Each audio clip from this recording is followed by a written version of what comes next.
Good morning and happy Thursday. Jordan Keck here, your lender buddy with your weekly market update. Coming to you a little bit early since I'll be out of the office traveling tomorrow through Monday for a coaching trip in Nashville. So hopefully have some fun times, pictures, and experiences to share with that after I get back. So if you're interested in hearing what we're talking about, let me know. Always some great wisdom on these trips, do them a few times a year.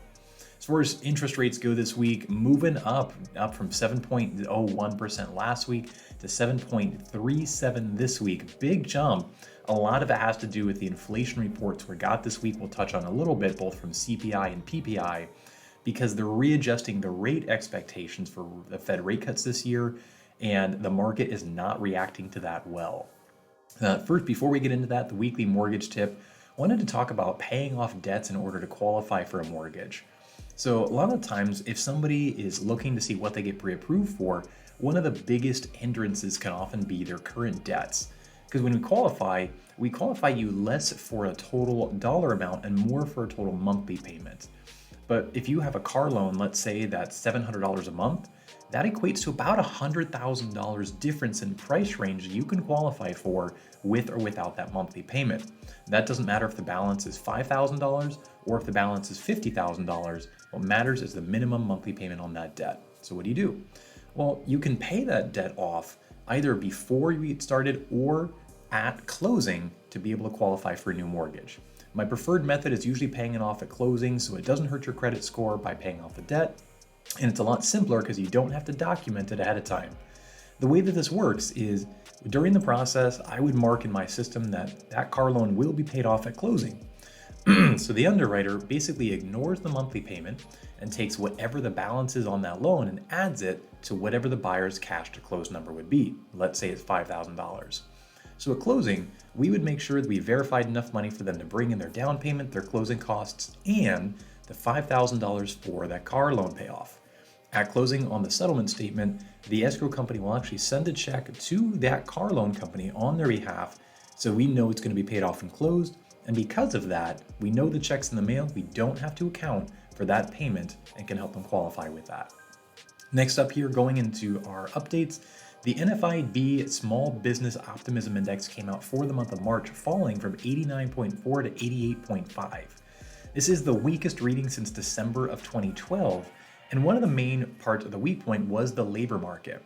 Plans to hire fell 11% in this month alone, which is the fourth month in a row that we've seen declines in the plans to hire metric.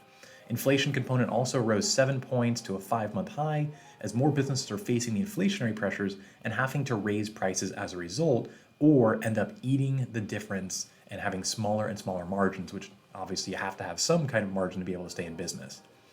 Next up in here, the CPI, this was the big one, the Consumer Price Index Inflation Report for March, came in hotter than expected by 1/10.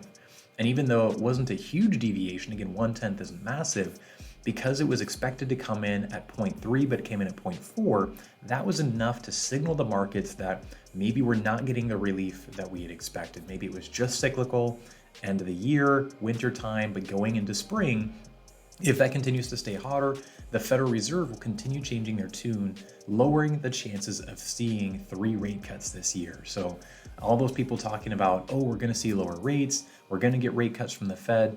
There might be rate cuts this year, but definitely not as aggressive and definitely not as fast as we had expected. And the market readjusting to that new reality, we are seeing those interest rates coming higher.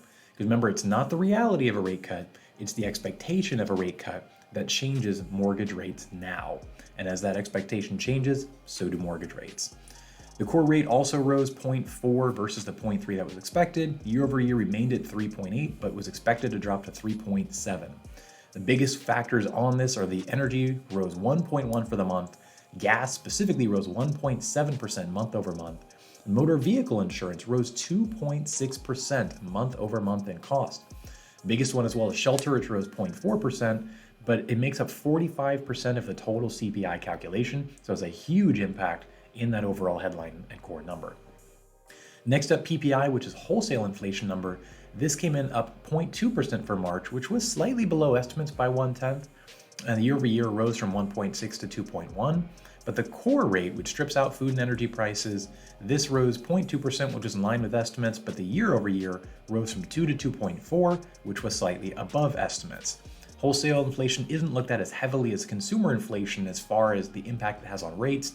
So again, it wasn't a fantastic report, wasn't a bad report, but with CPI really going in higher than expected, that was the one that took the cake and one of the biggest reasons this week why we saw those higher mortgage rates. And lastly here, initial jobless claims we've been following for a while. Initial claims dropped 11,000 to 211,000 new claims for the week. Again, these are people filing for unemployment for the first time, and then continuing claims, those being on more than 1 week, rose 28,000 to 1.817 million. We've been watching these numbers for a while now, and we've continued to see them stay elevated, obviously a little higher, a little lower, but not any major changes, and this is a fairly elevated continuing claims number. So again, something to continue watching on here, especially with labor market optimism index, not as good as it used to, falling a little bit. So again, we'll continue to track it and keep you informed along the way. Hope you have a fantastic weekend.